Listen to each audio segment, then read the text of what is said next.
Привет, друзья! С вами Юля, а это ватный хит-парад. Все самое дикое и сочное из страны процветающих скрепных болот. Сегодня расскажу вам о том, как Патрушев похоронил Путина, дрова в кредит и Министерстве счастья. Из всей этой пропагандистской дичи мы выберем бронзового, серебряного и золотого лаптя. Итак, понеслись. Не православный, значит, не русский. На 10-м месте у нас Владимир Гундяев, также известный как патриарх Кирилл. Володька Япончик напроповедовал лишнего и выписал из русских тех, кто не ходит в церковь. А те говорят, что мы русские, а в храм не ходят.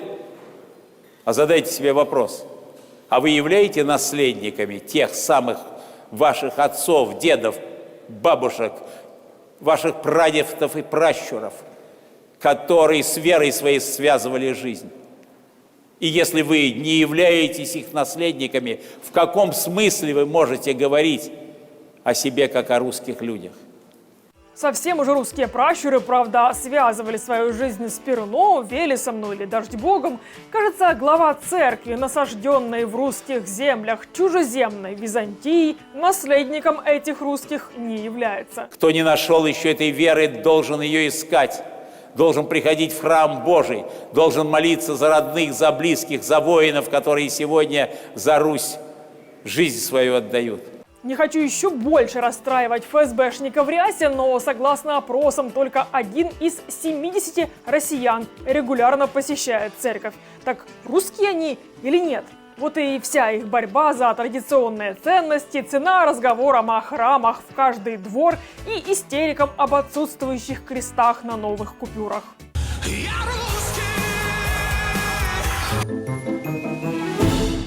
На 9-м месте Патрушев, который похоронил Путина и даже зачитал ему некролог. Нафталиновый секретарь Совбеза РФ во время своего выступления на марафоне пропагандистского общества знания настолько увлекся, что говорил о бункерном исключительно в прошлом времени и расхваливал как будто покойника. Был председателем правительства, а затем избран президентом.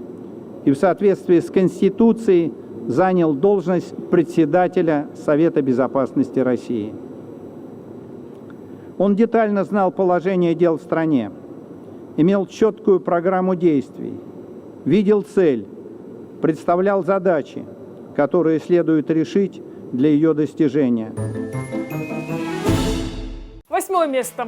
Так похорошела жизнь в России при Путине, что жители Бурятии начали брать кредиты на дрова. Что у меня есть пока на данный момент. Это все, что тоже есть. 20 кубов. Мне обходилось 10 тысяч. Мне это хватало. А нынче я не могу, потому что 1 куб обходится мне 4,5. И мне этого недостаточно. Мне надо будет кубов 20, наверное. И обойдется мне 1090-100. И я не располагаю такими средствами. Местное лесничество отказалось выдавать дрова жителям нескольких бурятских городов и сел. А бесплатного валежника на всех не хватит, да и собирать его под снегом сложновато. А денег для покупки дров у многих нет, поэтому они идут в банки оформлять кредиты на покупку топлива. Сейчас запретили нам, так как деляны не дают, не выдают. Чем-то отпить. Я вот купил валик дров, а это мне на неделю. Может, напомните мне, какой регион занимает 2-е место по количествам потерь на преступной путинской войне? Ах да, это ж Бурятия. Ну да, ничего. Главное, чтобы телевизор не забывали включать почаще. Вот сегодня война идет, страна живет, она развивается. И когда говорят, ну что, это же толчок. Да, вот это СВО, громадный толчок развития страны. 7-е место. Фанерный маршал Шойгу, который уговаривает Индию, Египет, Пакистан и Беларусь вернуть проданную им военную технику, ну или запчасти на худой конец. В обмен предлагает поставки зерна и обнуление долгов.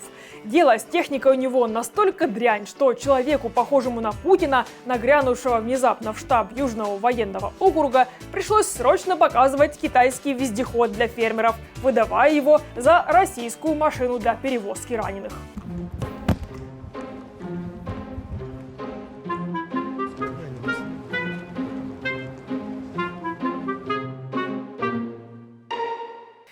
приходится укреплять и связи с военной хунтой других стран. Шойгу провел переговоры с коллегой из Буркина-Фасо. Уважаемый господин министр, рад приветствовать вас в Москве.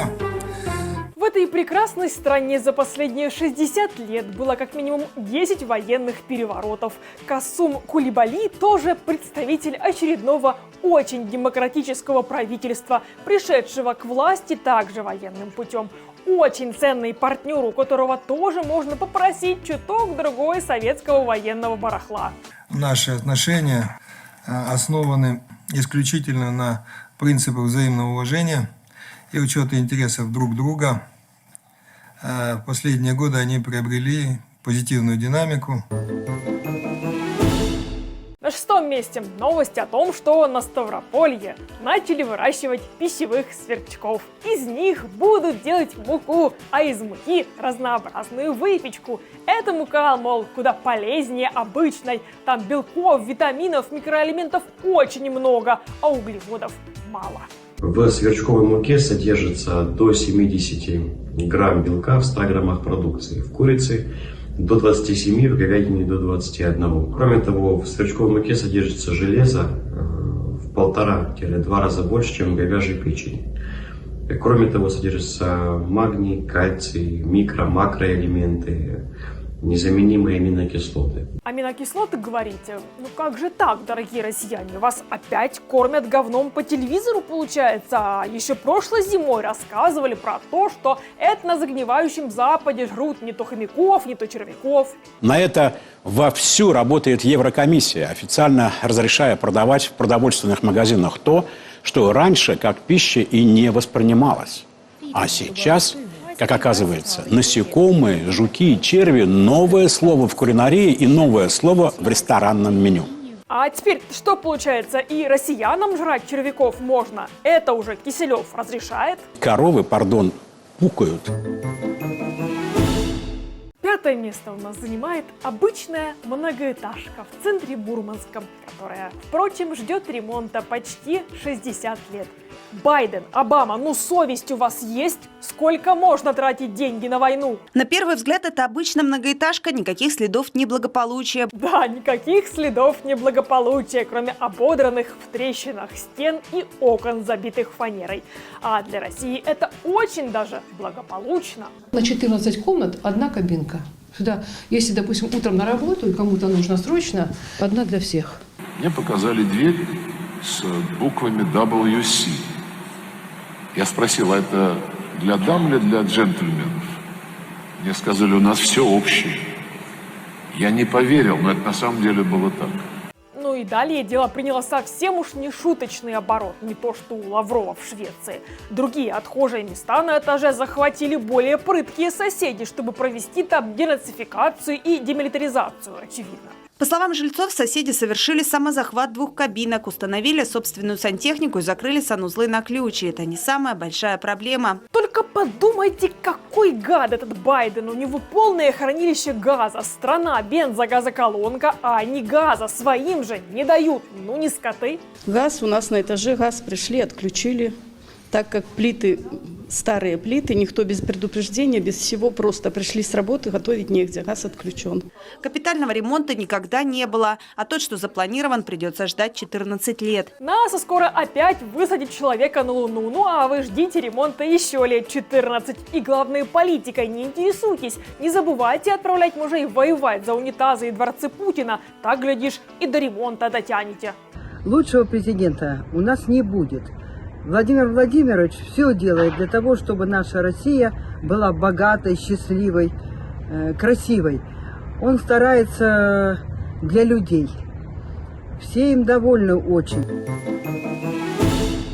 4-е место. Убийца, которого разыскивает Международный уголовный суд, пришел к их детям в онкоцентр. Не буду вас обнимать, целовать для санитарных соображений. Да-да, если вот ты, девочка, была мальчиком, то поцеловал бы тебя в животик непременно. А так будет из соображений безопасности не целовать. Вот, вот смотри, подарочки. Спасибо. Хорошо? Спасибо.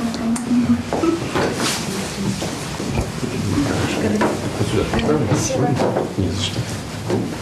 С Смотри, девочка, лекарств тебе мама с папой не купят из-за санкций. Врачи все уехали из-за нищенских зарплат. Оборудование современного тоже злобные англосаксы не дают. Вот тебе, девочка, кукла вместо врачей и препаратов. Сделал все, что мог. От души.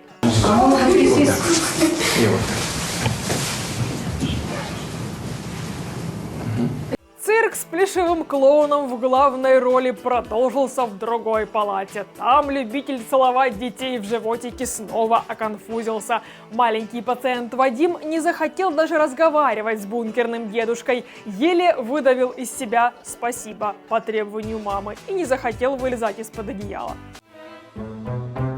Здравствуйте. Он просто стесняется. Ничего страшного. Как тебя зовут?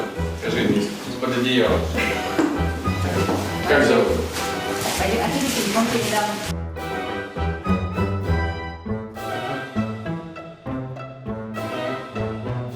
Играешь? Да, он как раз вертолетик просил. Скажи спасибо. Все, тебе. Все россияне немного Вадим. Политикой не интересуется, прячется под одеялко, а диктатор выманивает их оттуда на войну подарочками. Правда, не всегда отдает. И я не люблю людей, которые жалуются на Россию. Если ты жалуешься на Россию, то из России.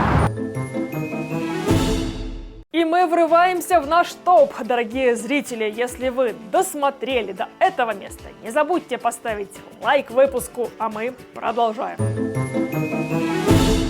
Третье место и бронзовый лапоть получает раздувшиеся от ботокса и шепелявящая то ли из-за виниров, то ли из-за сивухи Валька Стакан. Она предложила создать Министерство счастья. Оказывается, в России вон настолько жить хорошо, а станет еще лучше. Правда, не всем. Я мечтаю, даже предлагала, говорю, ну давайте мы создадим в России Министерство счастья, да? В оруэлловской антиутопии 1984 учреждения с таким названием, кстати, делало счастливыми инакомыслящих с помощью пыток. Немедленно закон о всеобщем счастье. К слову, вся недвижимость спикера Совфеда оценивается почти в 1 миллиард рублей. После так называемого референдума в Крыму у нее также появился и дворец на берегу Черного моря всего-то за 300 миллионов рублей, не считая многомиллионной недвижимости на Рублевке и в элитном ЖК Петербурга. После того, как новость про Министерство счастья полетела в народ, Матвиенко дала заднюю и сказала, что пошутила, а у журналистов ну просто нет чувства юмора. Я видела, что вы призывали к созданию Министерства счастья. Слушай, я пошутила. Да? И поняла, что у журналистов и у сайтов вы знаете, плохо с чувством юмора. Знаете, как всем понравилась эта идея? Нет, идея-то самая хорошая, но я же понимаю, мы поняли, что это метафора. Это метафора, это конечно. метафора. Ну а чё, какие уж тут шутки. Министерство пропаганды у них уже есть, можно еще Министерство аплодисментов и истерик добавить, чтоб как у друзей из Северной Кореи.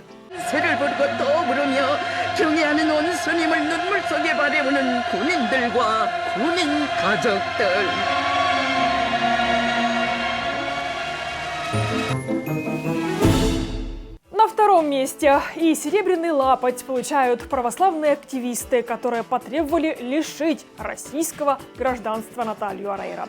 Любимицу постсоветских стран уругвайскую актрису захейтили за пропаганду нетрадиционных ценностей. Ставьте плюсик в комментариях, если вы, как и я, бежали со школы, чтобы посмотреть на страсти вокруг Милли и Иво. Боже, какая я старая. Итак, возмущенные православные активисты из новосибирского общества «Родитель» пожаловались, что потратили целых 6 часов, чтобы увидеть обнаженные прелести звезды Дикого Ангела. Непонятно мне только две вещи. Первое. Что заставило православного человека часами изучать видео с гей-парада? А второе. Не запропагандировался ли он за это время в секс-меньшинство?